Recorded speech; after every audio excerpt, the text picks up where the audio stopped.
last week sitting here was Anna Kasparian, and you guys had a really that got around. Yeah, and her co-host Cenk, he's also on the Young Turks, tweeted, I think Bill Maher is the biggest racist in American media. I'm happy to challenge him to a debate on the issue of his favorite country in the world, his beloved Israel.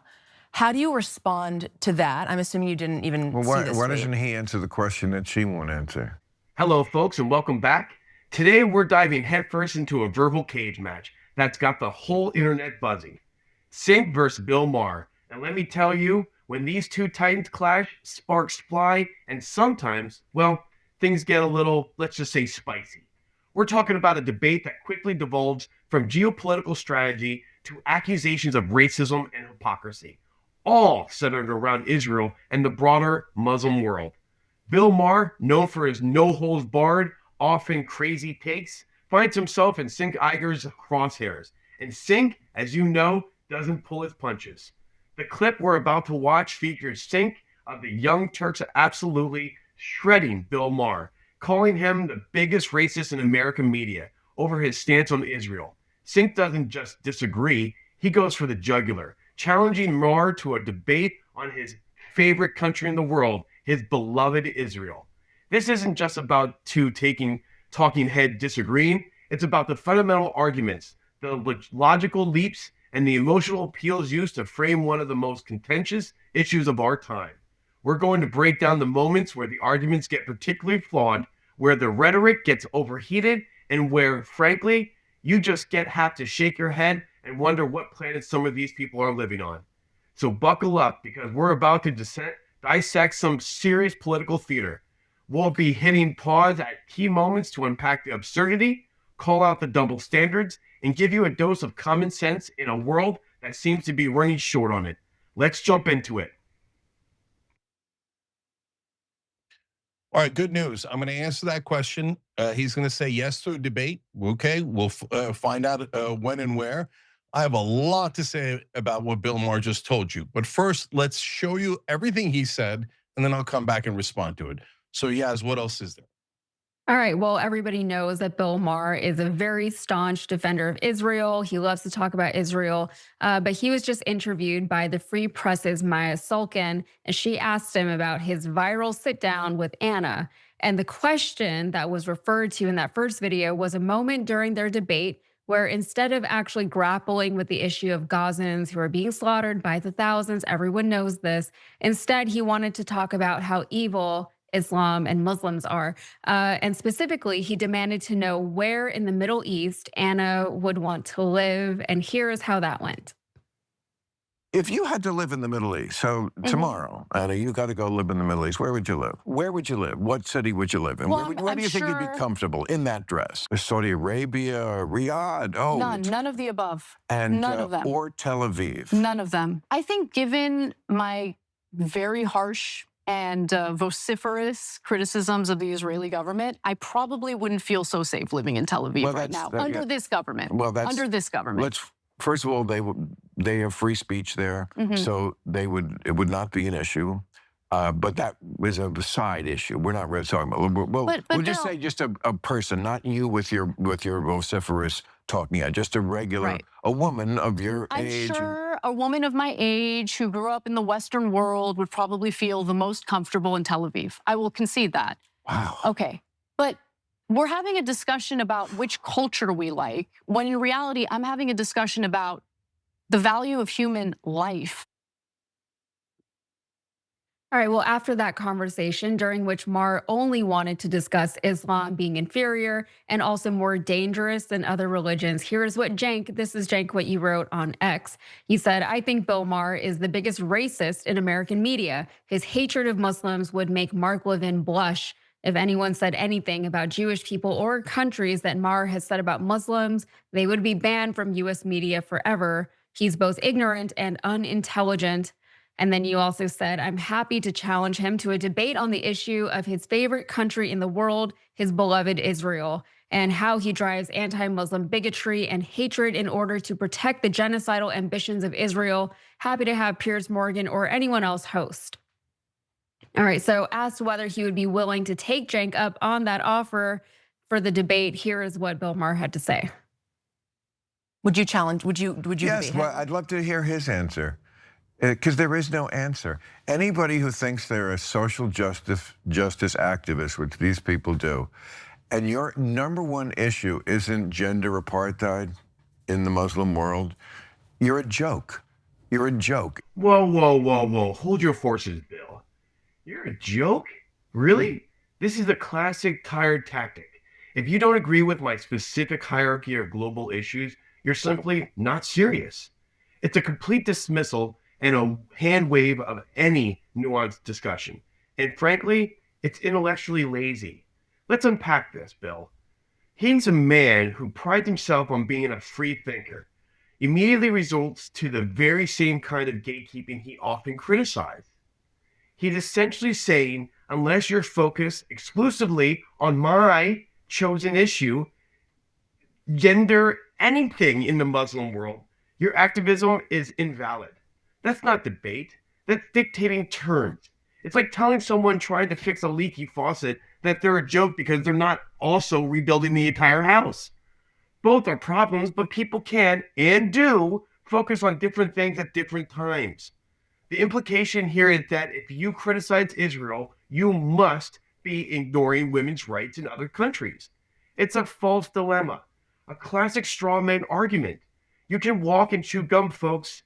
You can be concerned about human rights violation in one region while also condoning or condemning actions in another. In fact, many people who are critical of Israel's policies are also vocal advocates for human rights across the board, including women's rights in Muslim majority nations. It's not an either-or proposition, no matter how much Bill Maher wants to simplify it for his own narrative. And let's be real, this often comes from the place of selective outrage, where the consistent, vigorous condemnation for all human rights abuses both vocally and globally.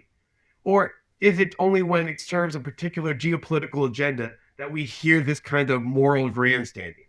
It's easy to point fingers at far-off lands, especially when it deflects criticism from closer-to-home allies. This isn't about genuine concern for women. It's about shutting down dissent. It's about saying you can't criticize this, but that is worse. It's the ultimate whataboutism deployed to avoid accountability. It's a rhetoric trick, pure and simple, and it works to silence legitimate criticism by framing it as somehow less important or even hypocritical. The reality is people are often concerned about a multitude of issues. Economic injustice, racial inequality, environmental degradation, and yes, geopolitical conflicts that lead to immense suffering. To dismiss someone's entire platform because it doesn't align with your singular, self-serving priority is not just ignorant, it's a disservice to the very idea of nuanced political discourse. It's the kind of argument that makes you want to pull your hair out because it's designed to shut down conversation, not to foster it. It's lazy, it's dismissive, and frankly, Bill, that is the joke. It's so obvious where the biggest amount of oppression is. You people who hate oppression so much. I feel like it's a credential thing for that generation. It's like they have to be these useful idiots who somehow, again, as the world's big liberals, found their way to this position of marching with the most oppressive people in the world.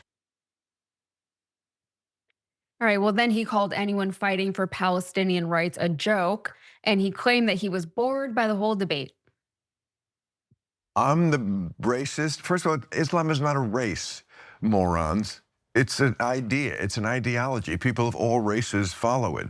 All right, hold up, Bill. First, you're going to start with Islam is not a race, morons. It's an idea. Okay, let's pump the brakes right there. This is another classic deflection, a rhetorical sleight of hands that as old as time. While it's technically true that Islam is a religion and not a race, thank you, Captain Obvious, the way it's often discussed, especially by certain media figures, absolutely shades it xenophobia and yes, often racism. When you paint an entire group of people who are often ethically and culturally diverse with a broad brush of evil or dangerous, and then constantly associate those traits with their religious identity, you are effectively creating a racist stereotype. It doesn't matter if you technically call it an ideology or a culture. If your criticisms are constantly applied to an entire population group in a way that demonize them, it's walk and talks like racism. Think about it.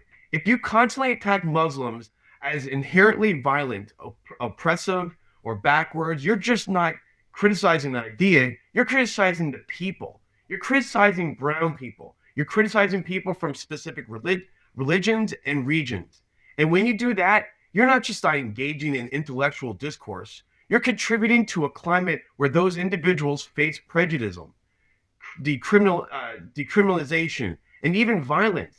In a systematic game designed to give bigots cover, oh, I'm not racist. I just hate those religion. Yeah, right. Tell that to the guy getting profiled at the airport or the woman being harassed for wearing a hijab.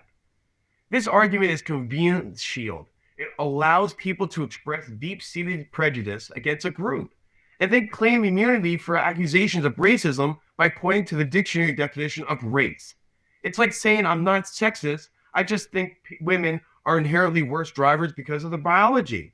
You can try to dress it up, but the impact is still the same. That fosters division, fear, and hatred against a group of people based on a perceived collective identity. And let's be honest, this double standard is glaring. Do we hear Bill Maher constantly dissecting the ideology of Christianity or Judaism with the same level of broad, sweeping condemnation? Does he paint all Christians as bigoted, homophobics because of the same fringe groups, or all Jewish people are warmongering because of certain Israel policies? Of course not. He reserves that kind of blanket condemnation against almost exclusive for Islam, and that selectively is precisely what makes this, it's not a race argument, ring hollow. It's a classic gaslighting technique. You're trying to tell people that they live experience of discrimination isn't real because you found a systemic loophole. It's dishonest, it's disingenuous, and it's completely missing the point of why people are calling him out. It's not about the dictionary, Bill. It's about the impact. And the impact of constantly demonizing an entire religious and ethnic group is undeniably harmful, regardless of you carefully chosen words. It doesn't matter the dictionary aspect. It matters the reason you're saying it. It's just more fundamentalist than other religions in this century. That would not have been the case in the 14th century. But we don't live then, we live now. And the fact that you won't call this out, like the fact that these Muslims in America, the way you live here, you couldn't live that way in most of these countries where your ancestors are from, and certainly your wife couldn't. The fact that this isn't your biggest issue as people who hate oppression, you're a joke. So, you know, you want to debate? Sure. I mean, I debated her. I'm bored. As I said at the end of that, I said, I'm bored.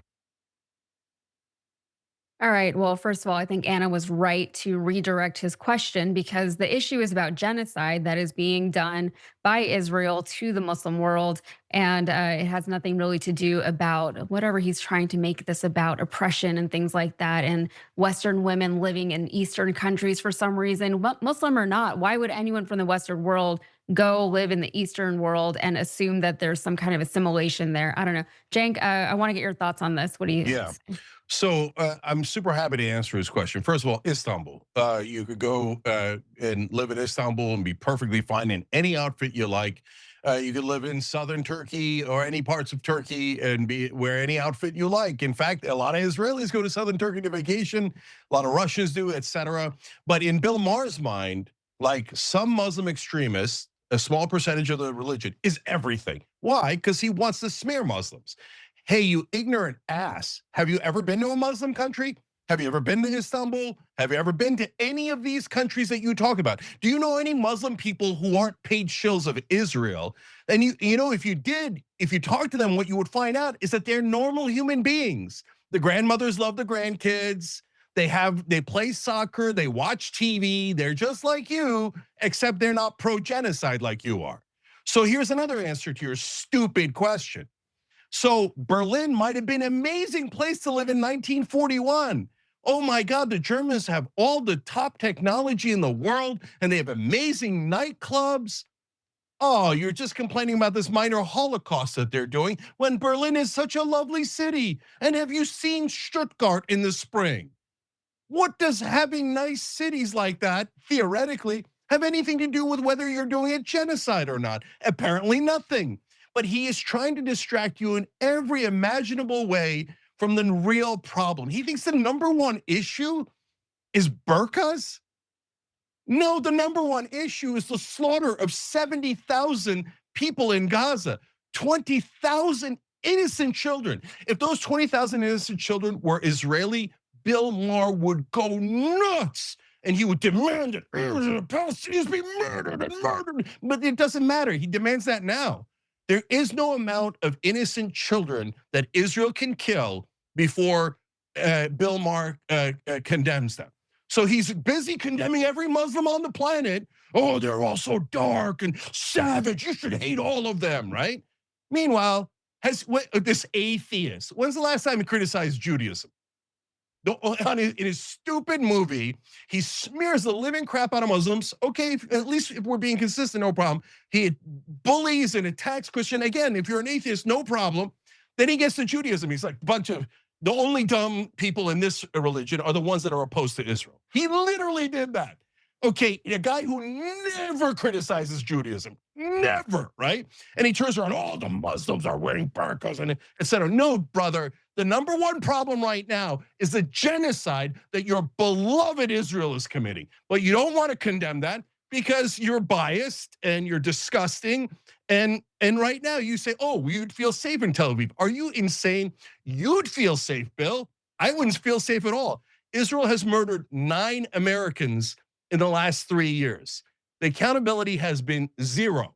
One of them was Shireen Abu Akleh, one of the top journalists in the Middle East. An Israeli sniper shot her in the neck. Literal assassination, murder of a Muslim American. Our government did nothing, nothing. They bowed down to your beloved Israel. So no, of course I wouldn't go to Tel Aviv. Are you insane? For a Muslim American, there is no country on earth that is more dangerous than Israel. They can literally murder us and our own government won't do anything about it. It is a vicious terrorist state that has killed 70 times the number of people Hamas has. It has killed more civilians indiscriminately. IDF's own numbers, 83% civilian target rate, as opposed to Hamas, terrible at 67%. We condemn Hamas. He's constantly, all of these pro-Israel guys, condemn every Muslim, condemn every Muslim. When you come to Israel, how dare you, you anti-Semite. I can't believe you criticized beloved Israel. Give him another $100 billion. That's what you want, right, Bill? You want us to take another $100 billion in a 20-year memorandum of understanding and ship it over to your friends in Israel? No, thank you. No, thank you on that robbery. I'm not interested in that robbery. He says he's fine with a debate, except I'm bored of it. I mean, I already called everyone an anti-Semite, and I already said that all Muslims are dark savages we should finance Israel to murder. So I'm so bored of it. Okay, debate anytime, any place, brother, you name it. There's no way you survive a debate with me because you're so ignorant and you're so biased that you can't see straight. When people go 20,000 children, for God's sake, you have no humanity. He's like, of collateral damage, whatever. They're the terrorists, we had to murder them. Human shields and all this bullshit propaganda, okay? But if it comes to Israel, oh, those are real human beings. Their lives count, unlike Muslim lives. So no, and this dumb sophistry of, if you're against the genocide, that means you're pro-burqa. I know your mind is tiny, Bill, but let's see if it can encompass this simple thought. I could be someone who's an atheist and who doesn't agree with the burqa, but agrees a lot less with murdering 20,000 kids. But you cannot agree to that. You say, no, the burqa offends my sensibilities so much more. And it doesn't matter what tiny percentage of Muslims wear a burqa. It doesn't matter. I'm gonna blame you. And you don't ever dare criticize Israel, right? Kiss my ass, Bill. and your stupid Israel love that blinds you completely. Anna and him were having a perfectly good conversation. You could have a normal conversation about Gaza, and I've done it countless times. But you can't with people like Bill Maher, because he immediately goes to, oh, no, Muslims are terrible. You should condemn all the Muslims first. We had to kill them and kill them and kill them. That's what you look like to the rest of us, Bill. You look like a monster. Come on, brother. Come on. Anytime, any place. And you know you're not going to do it. There's no chance he's going to do it. He's a giant coward whose ideas are so stupid, so indefensible that he can't possibly defend them. And that, my friends, is why debates like these, messy as they are absolutely critical. Cenk and Bill, for all their differences, are forcing conversations that many in the mainstream media would rather avoid. They're touching on the raw nerves of geopolitics, identity, and what it truly means to be pro-America. What we saw today were two different approaches to a deeply complex issue.